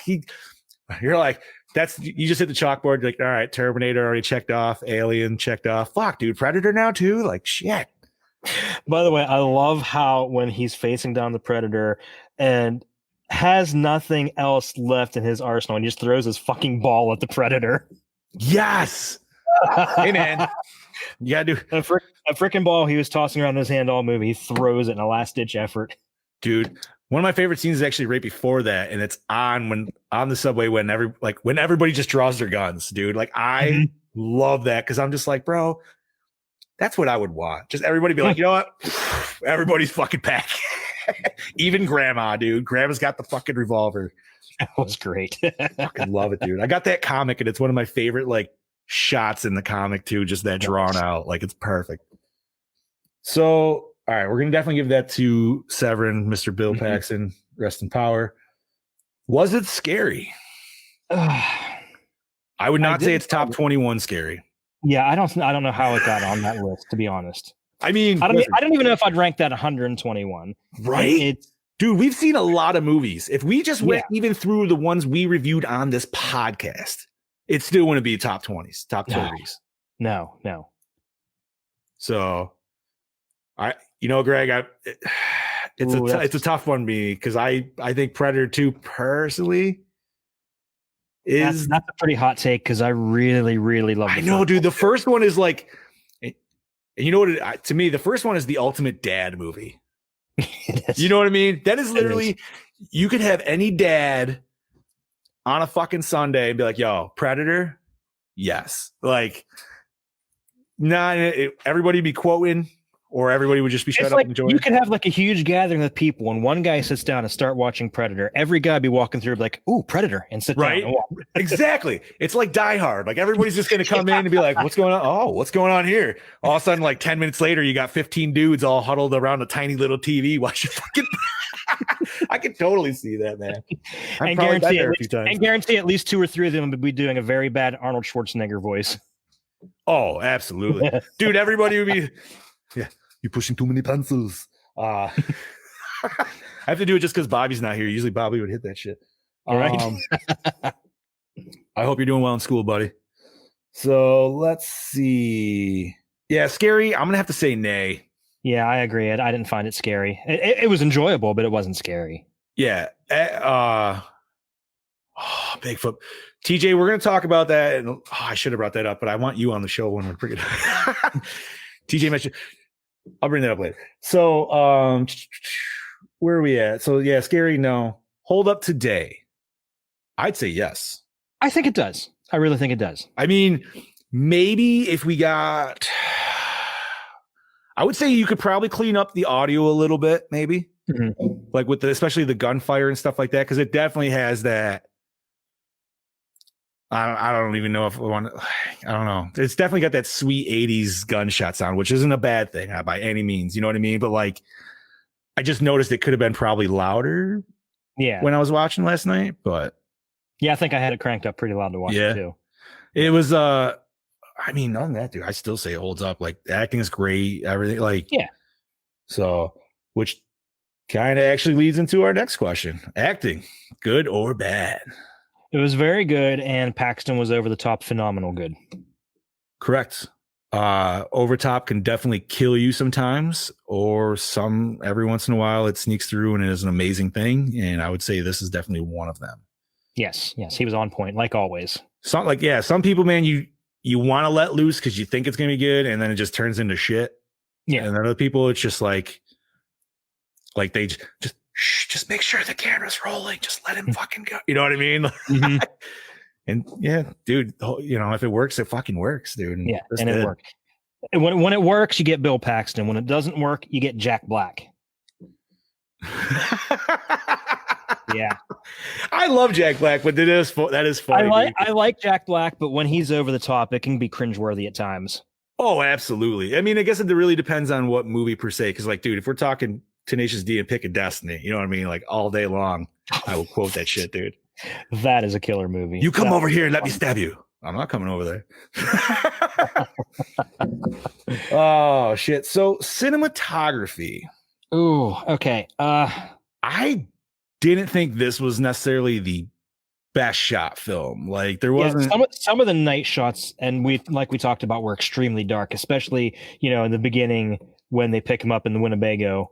That was and I understand it's supposed to be dark. Yeah, we understand why. Yeah, like, we get that, and you do have some peepholes of light coming through and shit. That's fine, but you still need at least a little bit of light in there so we can see who the fuck's talking to us. Because all we see is a blacked out kind of figure with, like, you see a quarter of his face, and then you just see the hair, and like that's about it. And like, it's Paxton, like you could hear him. Mm-hmm. But yeah, it's just, and I mean, there was some cool scenes and stuff like that, but I don't know if there wasn't anything like over the top shot wise I could think of, like any cool like pan shots or like nothing that really stood out per se. Like, I did like the whole shot of him running in the desert just because it was a nice, like you felt the distance of what he had to fucking run. Oh my God. Like I said, I was running out of breath just watching him run.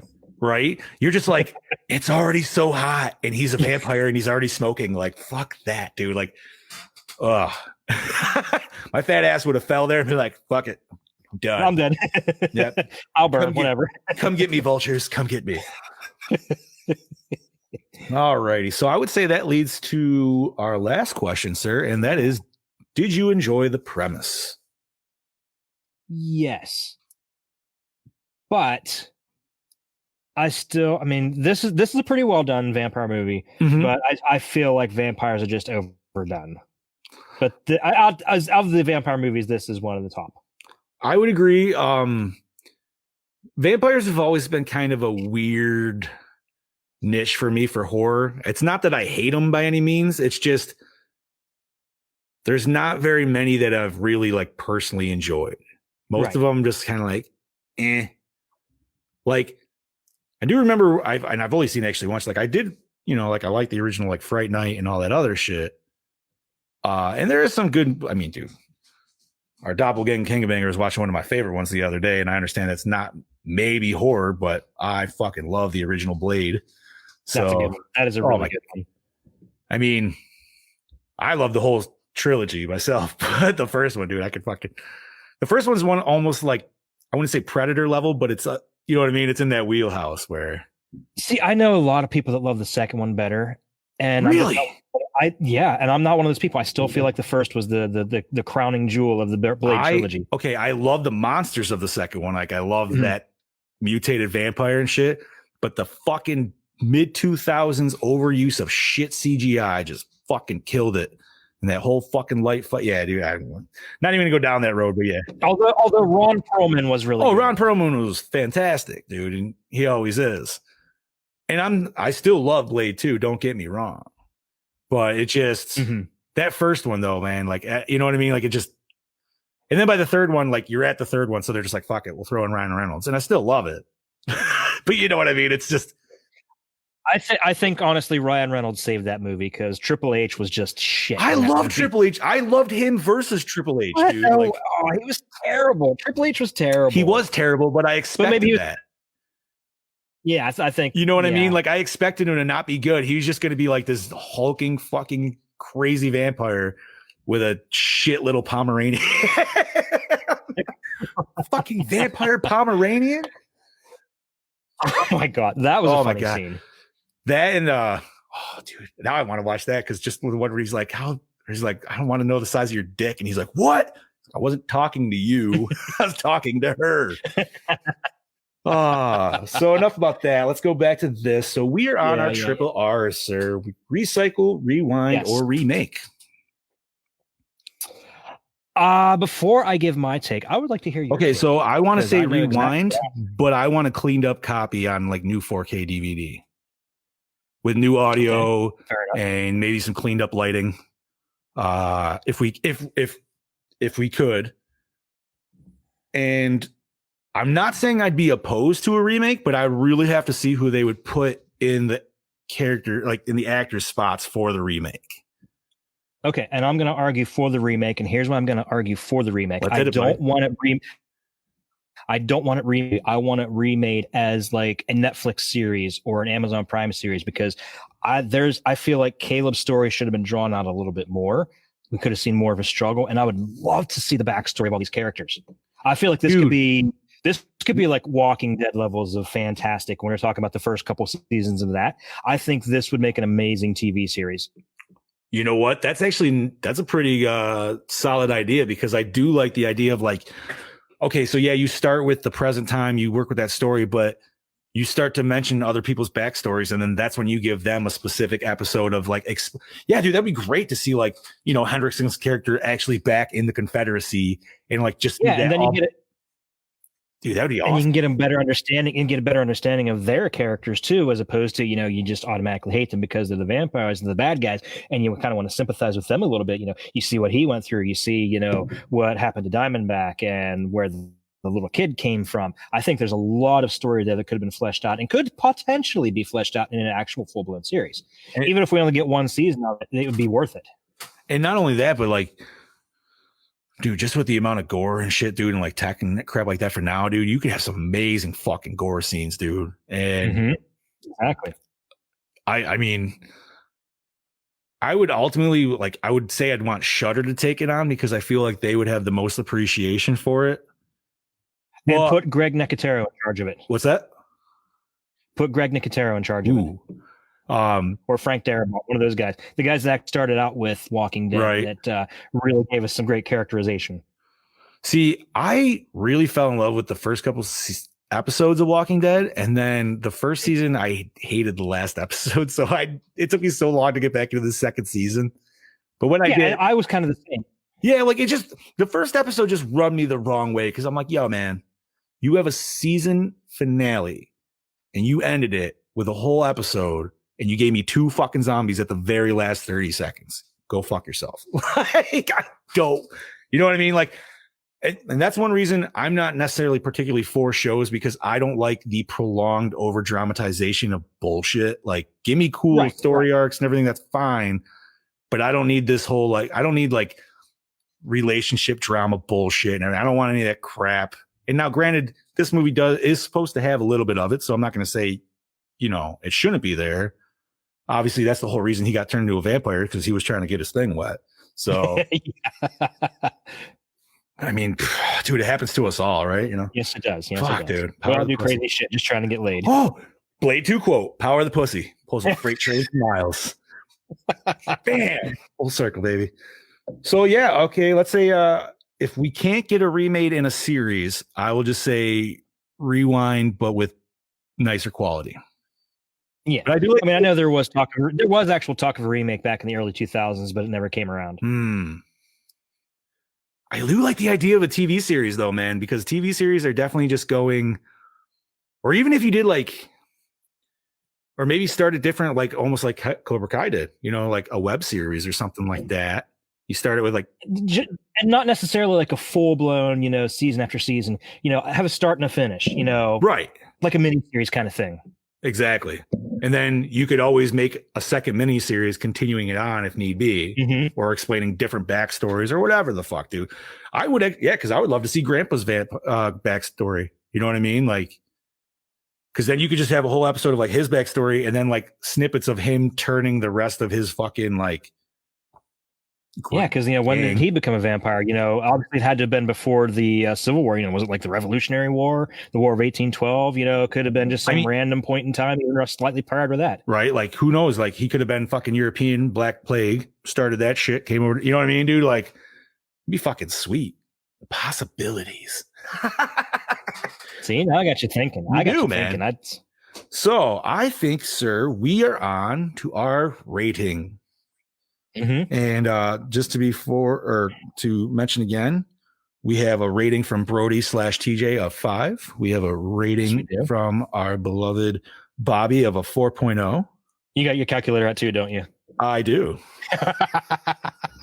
Well, we gotta listen. You gotta be fair. Right? So we gotta make sure we got the shit covered, right? All right. So what do you got, buddy? I'm gonna let you go first. Because of how hyped up I was for this, and this ended up being something different than I expected. To be honest, I was expecting a bit more gore, more vampirism, I guess. I agree. Okay. I don't want to give it a 4, but I also think 3.5 is a little low, so I'm going to cut it down the middle and give it 3.75. Okay. I feel that's very, that hits it very well. Let's see. What do I want to give it? It's a good movie. It's not it's not a masterpiece by any means. It's one I could easily.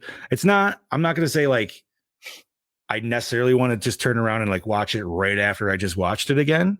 But I could take like a month off and be like, oh, dude, I'd totally watch that. Like, it wouldn't bother me. I think I'm going to go with a 4. I think I'm going to agree with Bobby on that. And that gives us a Gore N More score of 4.18. Is that what you got? 4.18, sir. All right. So I would say that's pretty good. That's not bad. Yeah. I know Brody will give us shit for that's fine. And for saying it's not a masterpiece when he clearly disagrees. But, that's what makes this show so great is not everybody agrees with each other. We all have our different viewpoints. And we have this whole nice little banter between all of us. Exactly. Fans included. And I love our Gore N More family, dude. Like, I love that we get feedback from them and, they'll give us shit too for our shit. They're like, what the fuck are you talking about? Like, and then we have good discussions. But yeah, man, is it a perfect vampire movie? No. But it's definitely a cool Western action / vampire movie. So it kind of gives you a little bit of all tropes. Great acting. Super obscure, apparently.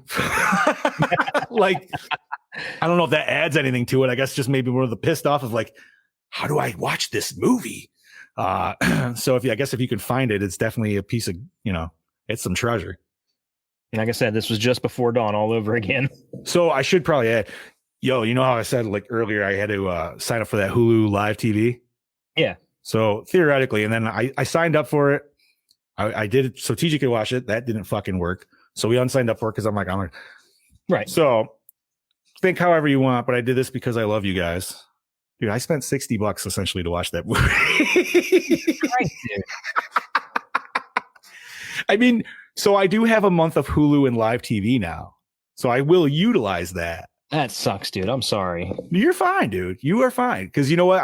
Listen, this was my pick. And when I picked it, it was good. So I had no idea we were going to have the trouble that we actually fucking had, which was ridiculous. That is so frustrating when things like this just have a tendency to disappear. Because I picked a movie initially called Without Warning, which is basically the inspiration for Predator, complete down to the look of the alien, the actor. The insect kind? Yeah. Yeah. Nice. Because his face was identical to the Predator's helmet. Okay. And I picked that. And then like immediately after I picked it, it disappeared because it was on Tubi. Really? Yeah, so I had to adjust and take it off, and I can't remember. I think I replaced that with next week's pick, actually. Ooh, I'm excited for next week's pick because I'm not gonna lie, I've never actually seen it, and I've been meaning to see it for so long now. It's really good. So you know what? That's actually going to take us into just like Chad mentioned, what we're going to talk about for next week. So, Chad, if you want to hit that up and let our Gorehounds know. Next week is actually the second part of John Carpenter's Apocalypse trilogy. Next week is Prince of Darkness. Yes, 1987's Prince of Darkness. And so a new little snippet on the show because, well, we're not going to fucking do that shit no more like this week. I got the shit already pulled up, and I'm going to tell you Gorehounds as well as Sean. Sean, I mean, if you want to twist my arm for a good time, go right ahead. But no, so we don't deal with this bullshit of all of a sudden, like, where the fuck do we find this? And you know what? I'd like to get our Gorehound, maybe even more Gorehounds, watching this shit ahead of time. Send us your videos, just like we did today with Brody. You can send us our videos. We'll gladly put them up. Give us your full review. Just a couple minutes. I understand it's sometimes very awkward to make a video by yourself. Trust me. I know this. Chad knows this. Anybody part of Project Louder, we have all done it. You get used to it. It's just like ripping a Band-Aid.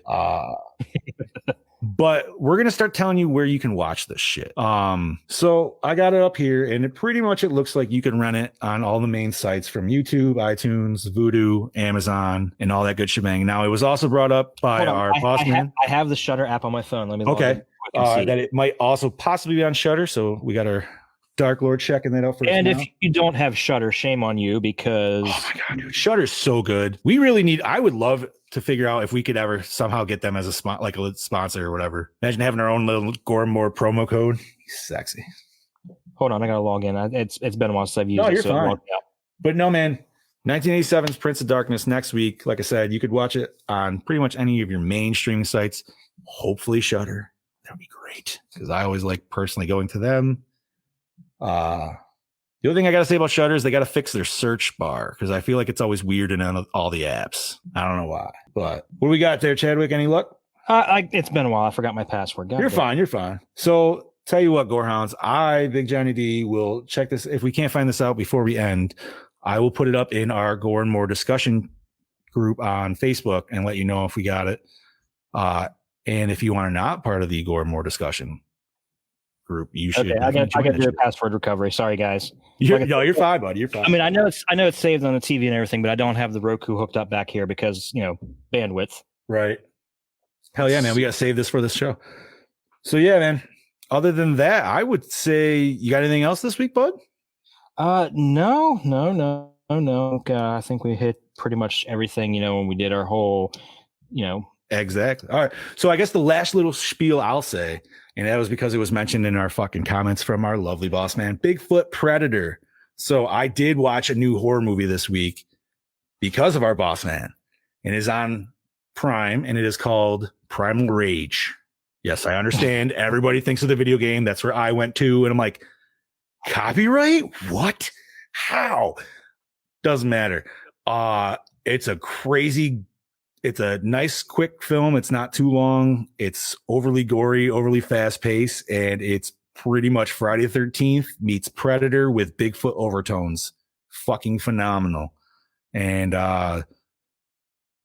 now I'm sure TJ is kind of the same thing, but now he's got me on this weird, like, Bigfoot horror movie binge fest because I started watching a few more. And there's another good one I watched. It was like found footage called Exist, and that was on Tubi. I got to finish that, but it was pretty good. But nice. Awesome. Hell yeah, Sean. Get that sweet VHS. It's taking forever. It's all good. Like I said, we can always pop that up on our Gore N More discussion page. And so I think that's going to be it, sir. So yeah, I think we had a pretty good show. I thought we got it. Wait, is it on Shudder, Sean? Okay, so we might have confirmation that it is on Shudder. Nice. But that being said, please join us in checking out Project Louder and all the amazing content that we offer. I believe we are up to, and I apologize if I get this wrong. I think we're up to 16 shows as of right now. That's what I have been told. And I think there might be another one on the way. Don't quote me on that. But oh my God, man, we got content for days. You heard the ad already. We pretty much got everything that you could want. We got your horror review, obviously. Mm-hmm. We got wrestling. We got sports. We got other movie reviews besides horror. Yes, we have just generalized talk. We have comics. We have kaijus. We have, holy fuck. We have Mick Strong, the man himself, with some of the most amazing stories and talented people that him and Boss Man could find. And I need to listen to the newest one because all I'm going to say is kangaroo testicles. And I know that that's all I'm going to say to that. I hope Mick's laughing out there. But I think that's it, buddy. So this was your intern boss, Big Johnny D, saying see you later, Gorehounds. And this is your Dark Lord of Knowledge, Chad Crispin, saying I'll see you next time, bitches. Hollywood? You're going to make me fucking cry, you son of a bitch. Paxton, one of Hollywood's most beloved actors, appeared in countless movies and TV shows. Just to name a few. Yes! Weird Science. Weird Science, Aliens, Tombstone, True Lies, Apollo 13, Twister, and Titanic. On February 14th of 2017, Bill Paxton underwent open heart surgery. 11 days later, on February 25th, he suffered a stroke and passed away. He was 61. He was laid to rest here at Forest Lawn Memorial Park of Hollywood Hills. He will truly be missed. I think this guy's a couple cans short of a six-pack. Yeah! Cairo was a day at the beach next to this. It's already here. I am the ultimate. Yeah, you are, buddy. State of the badass art. After her long fall from the world above.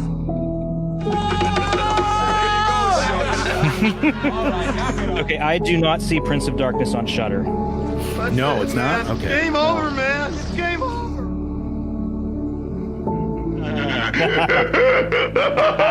Good science, man. Dude, I still do the door opening move that he did in that, where he turns around and then